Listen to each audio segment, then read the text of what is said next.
మరల ఈ నిన్నటి వరకు కార్యక్రమానికి మిమ్మల్ని ఆహ్వానిస్తున్నాం.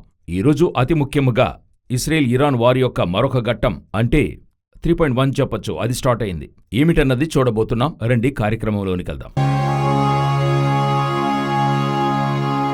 మొదటిగా ఇస్రాయేల్ ఇరాన్ కాన్ఫ్లిక్ట్లో మధ్యలో సమాధాన ఒప్పందాలు ముందుగానే ఒకటి వచ్చింది, ఒక 10 రోజులు ఆపారు, మరల ఆరంభించారు, ఆ తర్వాత కొనసాగుతూ ఉండింది. ఇప్పుడు మధ్యలో ఒక సమాధాన చర్చలు జరిగాయి. ఇప్పుడు మరలా గొప్పగా దాడులు జరుగుతూ ఉన్నాయి. కువైట్పై తాకిడి చేశారు, బహ్రెయిన్ని అటాక్ చేశారు. అది మాత్రం కాదు, యుఎస్ హెలికాప్టర్ని తాకిడి చేశారు. ఇవన్నీ కూడా దాటి యుఎస్ గొప్ప రీతిలో ఇరాన్పై దాడి చేయడం అయ్యింది. యుఎస్ అధ్యక్షుడు అంటే ట్రంప్ చెప్తున్నాడు, ఈ రాత్రి ఈ కార్యక్రమాన్ని నమోదు చేస్తున్న వేళలో యుఎస్ వారి నుండి వచ్చినటువంటి ఒక వార్త, బహుతీవ్రంగా ఈ రాత్రి ఇరాన్ని దాడి చేస్తామంటున్నారు. సో చర్చలకు ఇక మీదట మాట ఉండదు కాబోలు. అతి తీవ్రమైన పరిణామాలను ఇది ఏర్పరుస్తుందని అనుకుంటున్నాం.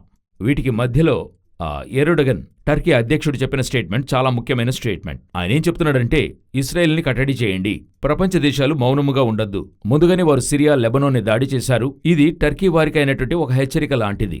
మేమిందులో దిగవలసి ఉంటుంది. అతడు ముందుగానే అనేకసార్లు ఇది చెప్తూనే ఉన్నాడు. పోయినసారి ఇరాన్ని దాడి చేస్తున్నప్పుడు చెప్పాడు, అటు తర్వాత లెబనాన్ని దాడి చేస్తున్నప్పుడు, ఇప్పుడు తిరిగి అదే కార్యాలు చెప్తున్నాడు. మనమెందుకు టర్కీని ప్రస్తావిస్తున్నాం అని అడిగినట్లయితే, టర్కీ ఎహెచ్కేల్ 38:6 చెప్పబడిన ఉత్తరమున ఉన్న తొగర్మా వంశస్థులను ముందుగా చూశాం.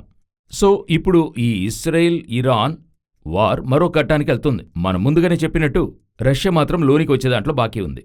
రష్యా ముందుగానే గతము ఈ సమాధాన చర్చలు జరక్కముందే తేటగా చెప్పింది, ఇరాన్కి మా పూర్తి మద్దతు ఉంది, ఇరాన్ వారి శత్రువు మా శత్రువు అని చెప్పి ఉన్నారు.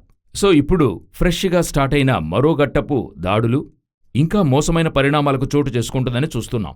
అన్నిటికీ చివరిగా ఇరాన్ చేసిందే చాలా ఇంపార్టెంట్. మరలా స్ట్రెయిట్ ఆఫ్ హార్మస్ ప్రాంతాన్ని వారు మూసేశారు. సో ఖచ్చితంగా ఇక ధరలు ప్రపంచ దేశాల మధ్య అధికంగా ఈ ఇంధన ధరలు పెరుగుతాయనేది ఒక భయానకం అందరి మధ్యలోనూ ఉంది. సో ఇదే Israel Iran war conflict update. ప్రభు చిత్తమైతే రాకడ ఆలస్యమైతే మరొక కార్యక్రమంలో దీని గురించి చెప్తాం. తర్వాత అతి ముఖ్యమైన మరొక విషయాన్ని చూడబోతున్నాం. గత కార్యక్రమంలో ఎల్నినో గురించి చెప్పిన విషయం జ్ఞాపకం ఉంటుందనుకుంటా.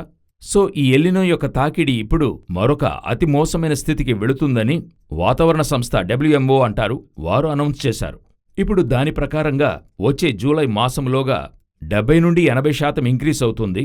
ఆ తర్వాత ఆగస్టు మాసంలో 90% ఇంక్రీస్ అవుతుందని చెప్తూ ఉన్నారు. ప్రపంచ దేశాలన్నిటిలోనూ ఉష్ణం అధికమవుతూ పోతుంది. ఈ కార్యక్రమం వెనుక ఒక ముఖ్యమైన విషయాన్ని మీరు గమనించాలి. భూమి అంతటా ఉష్ణం అధికమవుతూ ఉంది. గ్లోబల్ వార్మింగ్ అని చెప్తాం. ఒక 40-50 సంవత్సరాల క్రితం ఉన్నవారికి అది ఏంటో తెలియదు. కాని ఇప్పుడు మనకి గ్లోబల్ వార్మింగ్ అంటే ఏంటో తెలుసు. బైబిల్లో నోవహు కాలంలో దేవుడు ఇకను జలప్రవాహముతో భూమిని నాశనము చేయను, కాని అధికపక్షంగా చూస్తున్నాం భూమి అగ్ని కొరకు నిలువ చేయబడినదని. ఇప్పుడు ఎల్నినో బట్టి ఇది చెప్పడమవుతుందా? కాదు. కొంచెం కొంచెంగా ఇది ఇంక్రీస్ అవుతూనే ఉంది. ఈ కాలఘట్టంలో బాగా గమనిస్తే ఈ ఉష్ణమన్నది ఇంక్రీస్ అవుతూ వెళుతూ ఉంది పలు దేశాల్లో. ఇప్పుడు అంటార్టికా ప్రాంతంలో చూసినట్లయితే అక్కడ ఎప్పుడు 0 డిగ్రీస్ సెల్సియస్ మాత్రమే ఉంటుందట. 15 డిగ్రీస్ సెల్సియస్కి పెరిగిందట ఈ జూన్ మాసములోనే.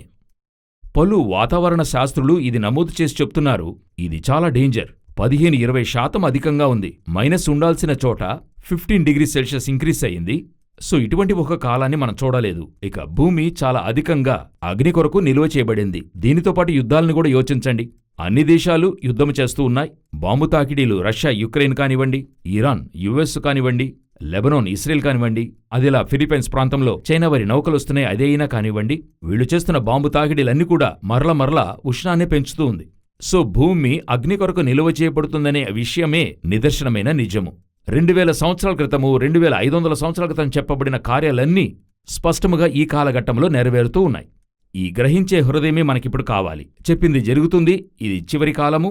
ప్రభు చెప్పిన మాటలు ఒక్కొక్కటి మాటకి మాట నెరవేరుతోంది. ఇది మీరు గ్రహించుకోవాలి. ఎందుకంటే నోవహు కాలంలో ఒకే సమస్య, గ్రహించని హృదయం. ఆ గ్రహింపు మీకు వస్తేనే మీరు సంసిద్ధం అవుతారు. మరొక ముఖ్యమైన విషయం, అదిను చూసి ఈ కార్యక్రమాన్ని ముగించుకుందాం. ఈ వారము గ్లోబల్ పీస్ ఇండెక్స్ అని చెప్పబడుతున్న ప్రపంచానికైన సమాధానాన్ని వాంఛించే ఒక సంస్థ. వీళ్ళొచ్చి 2007-8 నుండే ఈ కార్యాలు గణించుకుంటూ వస్తున్నారు, లేక డేటాస్నిస్తూ ఉన్నారు వారు. అందులో వారు సమీపంలో ఇచ్చిన ఒక ముఖ్యమైన డేటా ఏంటని అడిగితే, ఈ ఒక సంవత్సరంలో మాత్రం అంటే 2025లో మాత్రం 99 దేశాలు యుద్ధాల్లోకి ప్రవేశించాయట. అంటే 2007 నుండి ఈ 20 సంవత్సరాలు చూసినట్లయితే 119 దేశాలు యుద్ధంలోకి ప్రవేశించాయి. అంటే 2007 కంటే 73% ఇది ఇంక్రీజ్ అయ్యింది. అన్ని దేశాలు యుద్ధాల్లోకి ప్రవేశిస్తున్నాయి. అందులోనూ ప్రత్యేకించి ఫారిన్ అఫేర్స్ అంటే చెప్తారు గదా, పొరుగు దేశాలతో ఉండేటువంటి యుద్ధాలు. ఇది ఎక్కడెక్కడని చూసినట్లయితే 103 దేశాలు పొరుగు దేశాలతో యుద్ధము చేయన ఆరంభించాయి.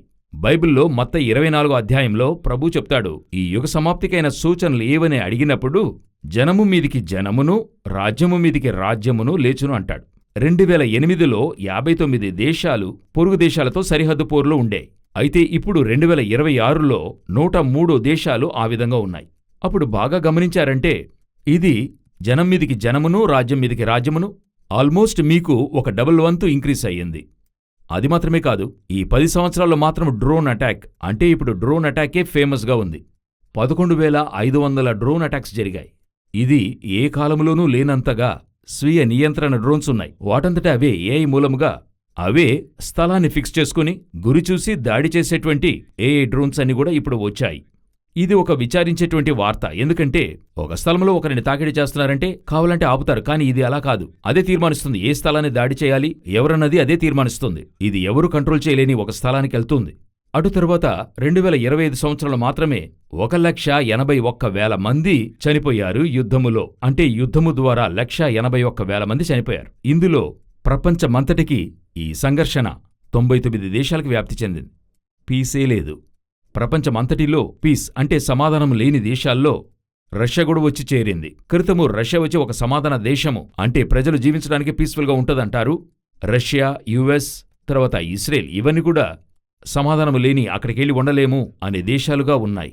స్టిల్ న్యూజిలాండ్ సమాధానమున్న దేశాల్లోకి వస్తున్నాయి. బాగా గమనించారంటే మనము పలు రోజులు చెప్తూ ఉన్నాం, అదే ఇప్పుడు చెప్తూ ఉన్నాం. ఒక రెస్ట్లెస్ అంటే ప్రపంచమంతటా ఒక రెస్ట్లెస్ అన్నది ఏర్పడుతూ ఉంది.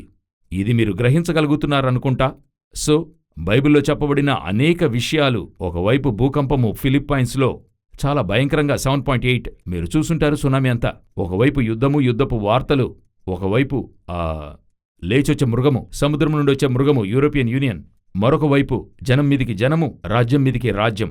ఇంతకంటే బైబిల్ ఇంత స్పష్టంగా తెలియజేసిన ప్రవచనాలు నెరవేరుతున్న కాలము మరొకటి చూడలేరు.